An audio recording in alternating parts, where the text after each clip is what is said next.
Yeah, hello, my name's Gary Numan. I was told to call Dustin on this number. Hey, Mr. Numan, how you doing today? Oh, very well, thank you, man. How are you? I am excellent. Thank you so much for joining me. It's an honor. Oh, no trouble. My pleasure. Thank you. Well, let's talk a bit about your new album that just came out not long ago, Savage, Songs from a Broken World. Obviously, the title and the theme of the album really kind of fits today's climate for sure. Yes, it's actually from a book that I've been trying to write for several years now. I'm doing a pretty poor job of it, to be honest.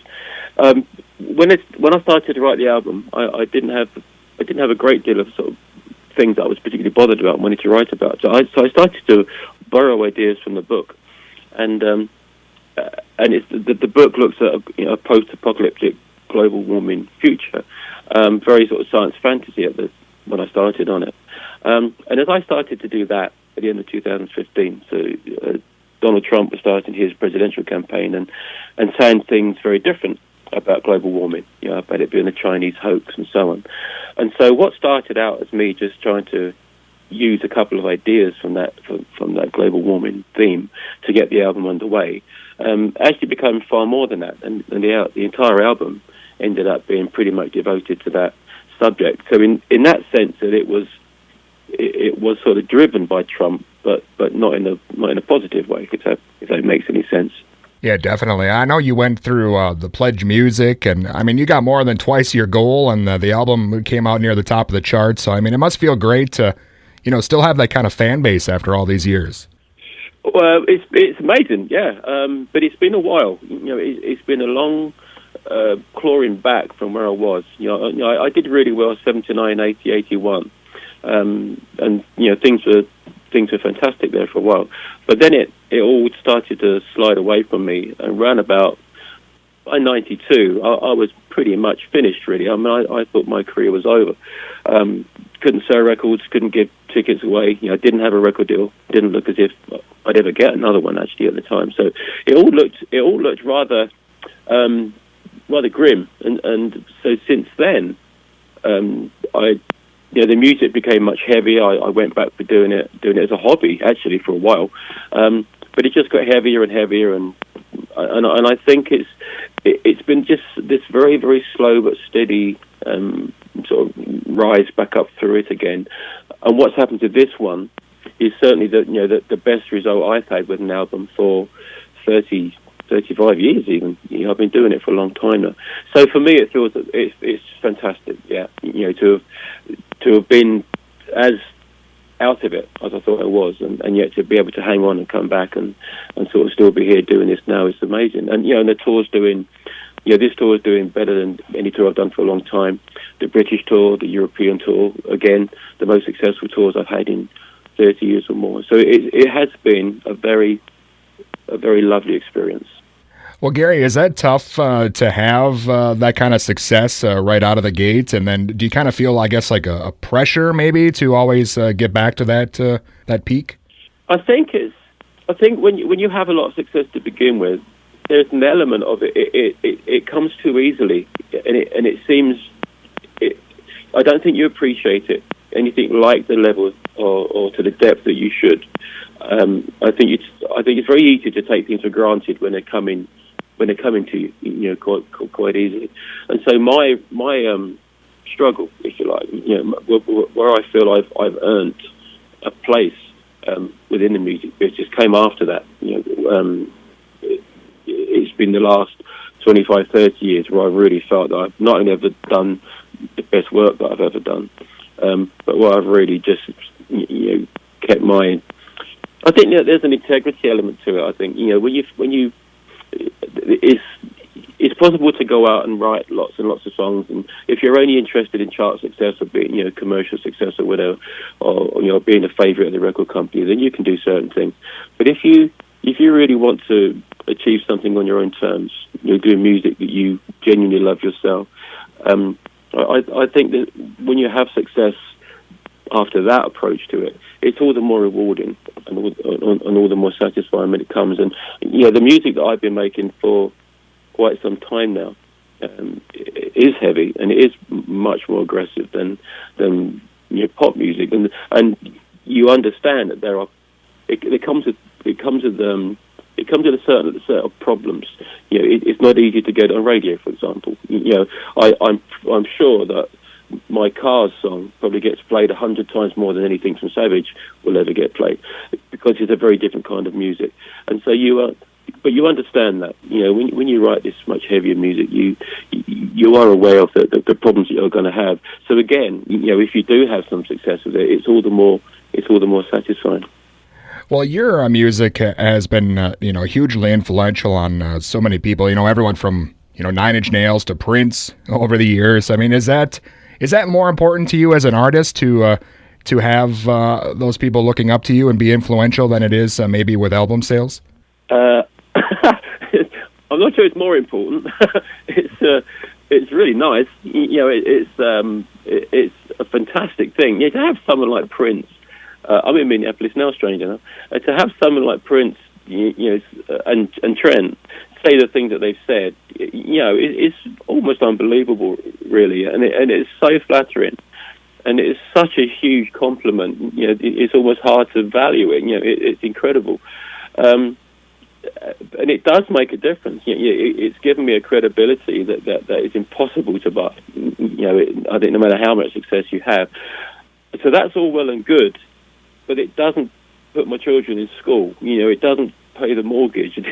It's lovely to have all those things, but unless you can capitalize on that, unless you can use that credibility and that you know, that kind commentary, if you like, in a way that enhances what you're doing and helps what you're doing, then all it really is a lovely pat on the back that doesn't do you any good whatsoever. So I'm incredibly grateful for it, and I am blown away that those things have been said over the years. But the thing that will make a difference is what I do. You know, whether I can write good songs, whether I can get out and sell tickets to concerts, whether I can sell albums, because that's the thing that will actually make a difference to my life and to my family and to my children. And so it's all connected, obviously. You know, it's all very, very much connected. But it gives me help in trying to achieve what I'm trying to achieve in my own career, you know, which is obviously to reach out to more people with every album. Sure. Well, you mentioned you're on tour now, and at First Avenue tonight in Minneapolis. I know you have a lot of fans here in Minnesota. I hope so. It's an interesting tour, actually. You know, this tour is 30 shows, and it's very interesting to see what sells really quickly, where it's slower. You know, what part of you could do a show in one part, you completely sell it out, go to the next part and struggle, and then just go a few hours up the road to another one and sell it out there. And you think, well, what was the problem with the bit in the middle?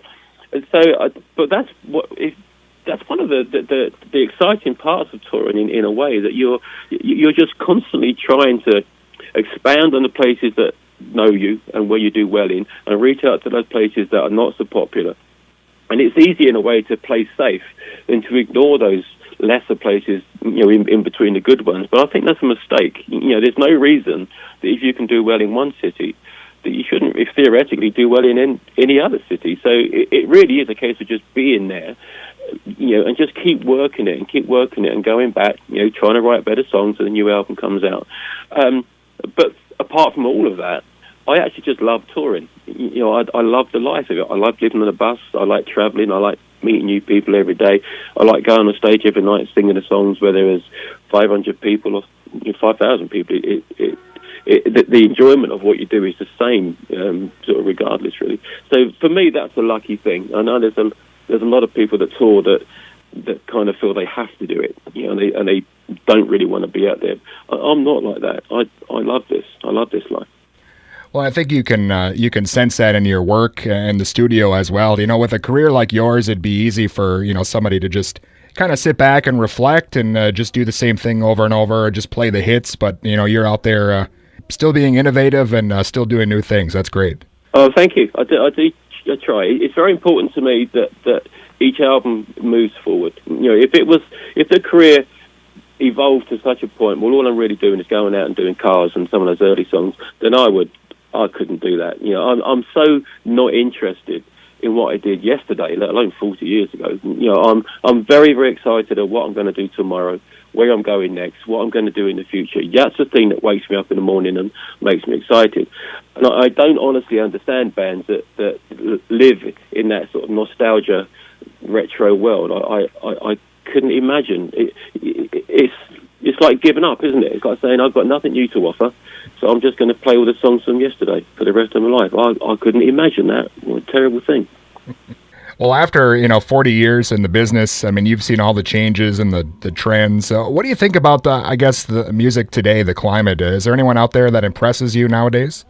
There's always things coming along. There's it's not always easy to find them, I have to say.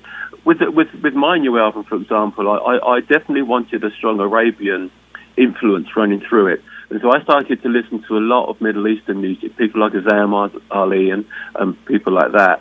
So I'm quite sort of mercenary, I guess, in a way, about what I listen to, because I'm listening to it for a purpose. But I listen to what my children play, and they're very much in the Ariana Grande, Katy Perry, Beyonce sort of world, and that's cool enough. There are people around. Yeah, there's a band in Britain called Officers that I love. Another one called Losers. There are definitely people around that I like. Jace Lewis, it's really cool. The band that I'm out with at the moment called Me Not You. Again, absolutely beautiful music. So there are lots of people out there doing very different and interesting stuff. So in that sense, I think the business is as healthy as it's been. But I don't see any real problems with it at the moment. Excellent. Well, again, Gary, I know the new album Savage, Songs from a Broken World, is out. And again, you're going to be at First Avenue tonight in Minneapolis. You mentioned the book you were working on. Is there anything else maybe coming up besides all that? That's pretty much it for the moment. Touring this album until the end of November. We're hoping to finish the touring with an orchestral group of shows in Britain, actually, ending at the Royal Albert Hall if we can get that together.